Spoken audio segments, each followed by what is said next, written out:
Ayan. So, good day. Ang gagawin natin ngayon ay ang practical laboratory 203, which is honeypot. So, yung honeypot, ginagamit siya parang decoy para mang-trap ng mga attackers, ganun. So, parang nasa defensive side siya sa cybersecurity skills o sa hacking na part.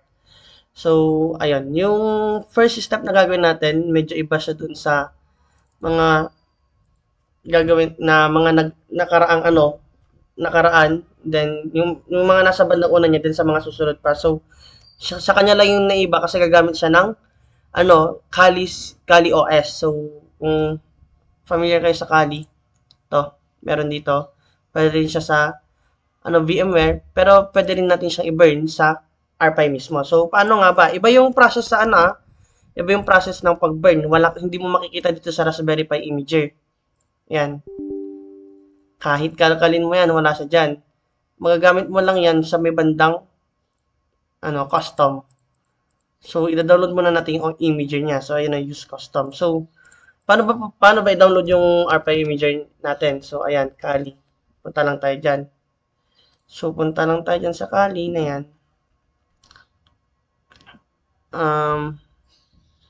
Download. Ayun. So, ang pipiliin natin kung sa VMware ito, pero pag sa naman mga RPi, ERM. Ito yung pipindutin nyo. Ayan. And then, ito yung kung makikita nyo dyan, yung Raspberry Pi 234. Yung sa 4 yung gamit na RPi, kasama ng 4 and 4B dyan. Pero, huwag yan yung pipindutin nyo kasi maraming kulang dyan. Yung pipiliin nyo lagi is yung sa 64-bit. So, ito yung suggested. So, ida-download nyo lang yan. Pag na-download nyo na, hanapin nyo yung located file niya. So, ako sa akin, sa part ko, hindi ko nita-download. Hahanapin nyo na yung located na part niya.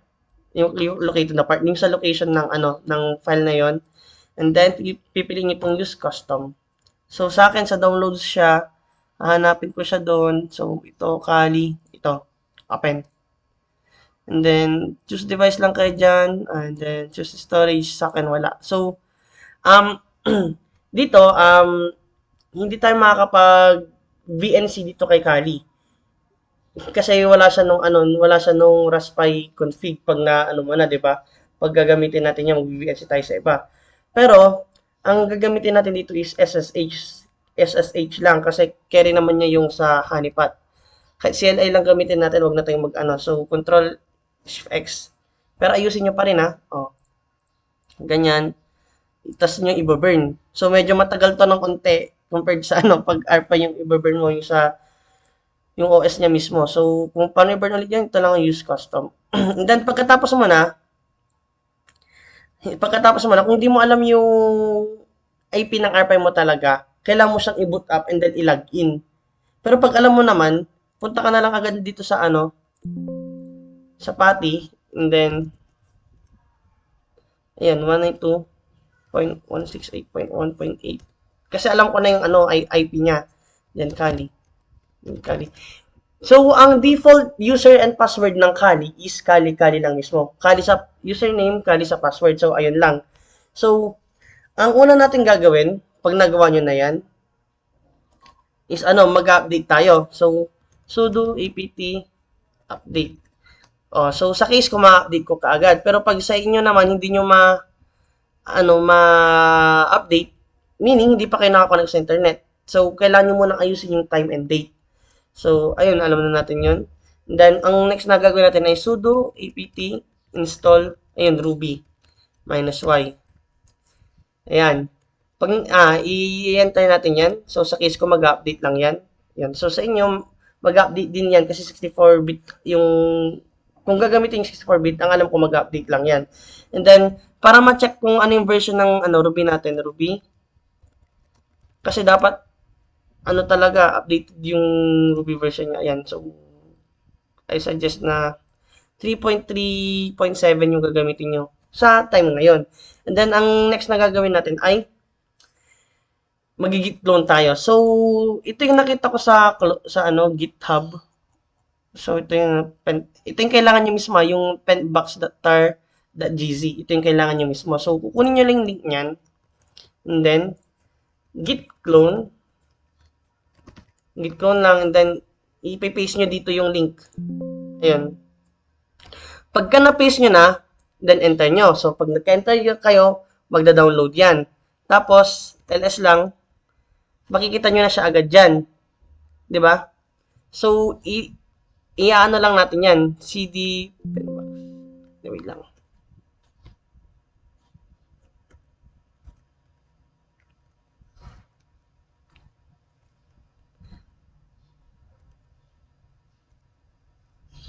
Ayun, so hindi pa talaga. So, pag ano nyo na yun, nag-CD na kayo sa Penbox, papasok kayo dun sa Penbox mismo.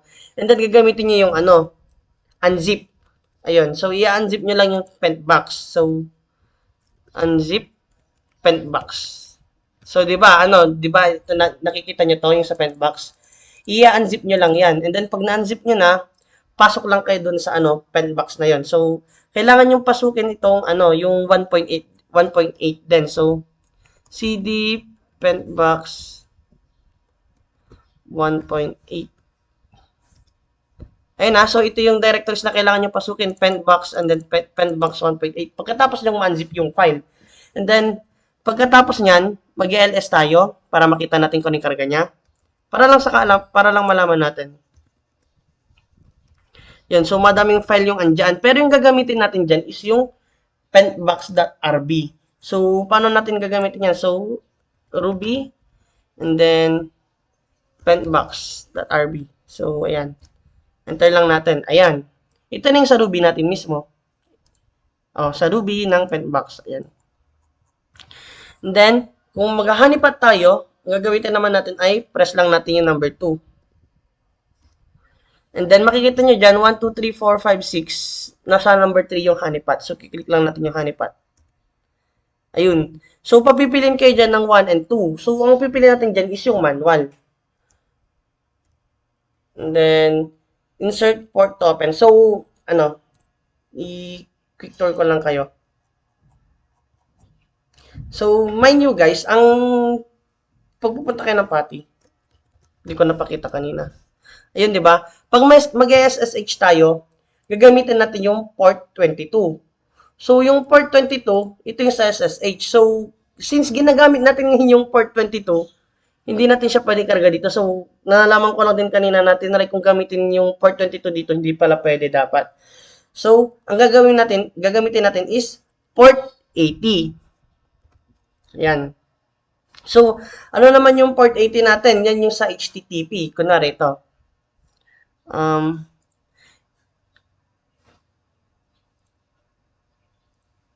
Ito yung port 80 natin, yung sa may HTTP, ganyan. Ayan, ito yung port 80 natin. And then yung port 22 naman, ay 23 naman, yun yung sa telnet. So, sa example natin ngayon, marami pa yan marami pang pwedeng gamitin port. So, ang gagamitin ngayon is telnet and then sa HTTP. So, wait lang. So, unahin muna natin sa port 80. HTTP yun So, 80. So, prompt message. So, gagawa lang ako this message. Kahit ano nang karga nyo dyan? Sorry, nagmara ako. Kahit ano nang ikarga nyo dyan? Sorry. My God, nagmara pa ako. So, kunyari, ito, ganyan. Enter lang natin yan. And then, tatlong Y, yes, yes, yes. Meaning, pag ganyan, activated na yung honeypot natin. Sorry. And then, so, paano naman natin malalaman na okay na yung honeypot natin? So, kuha kayo ng ganyan. So, gamit ko Brave. Dapat alam niya IP address niya, 192.168.1, mali. 6.1.8. Nag-appear siya, And, nakuha natin yung identity niya. So, ito, intrusion attempt detected. Kita dito, di ba? From 192.168.1.12. So, tignan natin yung natin. Mali. Yung IP address natin. So, nakuha natin yung IP address nung nagtatry connect sa atin. So, ito, kuha natin yung IP address niya, no? 1.12. Eh, ano naman tong katabi niya? Yung 51465. So, ang tawag dyan, guys, is ephemeral port. So, yan yung temporary port na parang kinarga niya dito. So, pag makikita niyo to, ito lang talaga yung mahalaga, yung 192.168.12. Kasi itong 51465, ito yung parang decoy lang din ng attacker kasi ephemeral nga, temporary lang. So, mapapalitan din yan. So, nakasave din yung sa time, ganyan. Yung host, yung IP nyo, keep alive, ayan. Ano pa ba? Yun, so ayun lang yung mga kailangan nyo malaman. Makukuha nyo din yung IP, makukuha nyo yung IP ng ano, nag-try mag-access sa inyo. Pero itong 514, wag na yan. Ephemeral port lang yan. And then, so, goods naman siya. Try naman natin sa ano, kita niya, nag-appear yung message nyo. So, try naman natin siya sa telnet. So, escape lang natin. Control Z. Ayan. So, ulitin lang natin. Ruby, Penbox, pasok lang ulit tayo doon. And then, punta na tayo sa network tools. And then, honeypot. And then, manual. And then, yung telnet natin is port 23. Ayan. So, kanina port 18 ginamit natin yung sa HTTP. So, ngayon naman, telnet 23. So, then,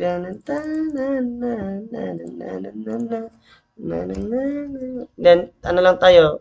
Why? Yes lang yan. So, paano naman natin i-access yan? Kailangan nyo ng ano? Siguro kung may iba kayong naka-open dyan na ano, pero VMware yung gagamitin ko muna dito. Gagamit ako ng virtual machine. So, login kayo. Oh my gosh.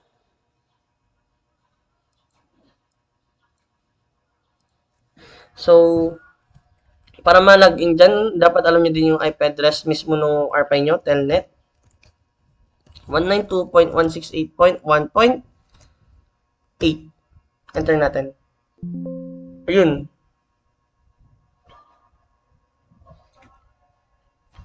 Andito yung, nag-prompt yung message, this port is connected to my heart, chu-chu-chu, eme-eme. And then, nakuha din natin yung, IP address niya. Check natin kung anong pinagkaiba doon. Same lang sila ng IP. Tingnan nyo, magkaiba yung ephemeral port nila. Although same sila ng IP.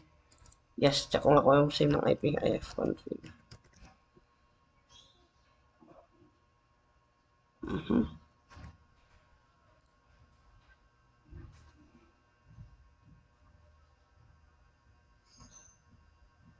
Wait, intrusion attack detected 192.168.1.5.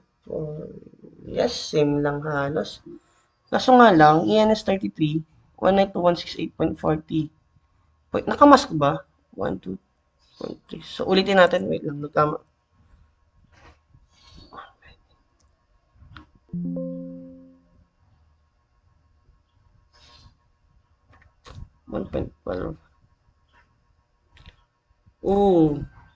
But magkaiba sila ng IP. Wait.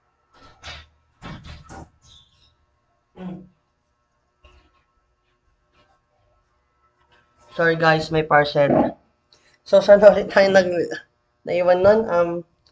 So, nagtataka tayo bakit ang preamp niya na IP is 192.168.12. So, wait lang.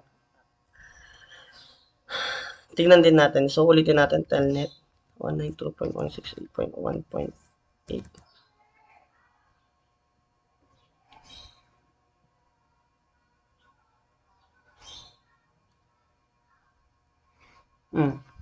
Hindi siya natanggal pala yung kinarga natin, pero wait lang. Alam ko kasi hindi siya naka-dependent sa, yung VM na to, hindi siya dependent sa physical machine natin. So, bakit kaya? Tingnan lang natin, mahanap lang natin yung sagot.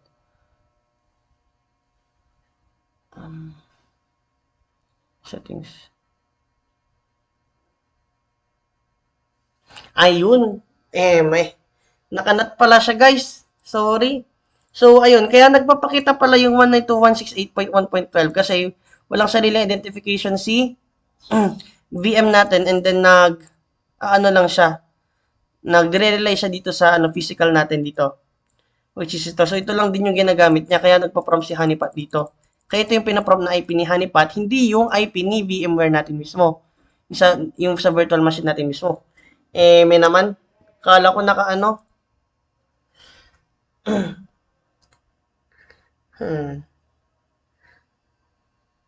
Naka-not, oh.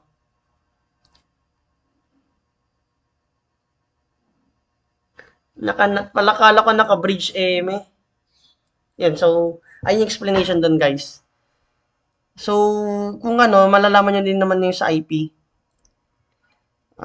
So, ayun lang para dito sa, ano, honeypot natin. Thank you.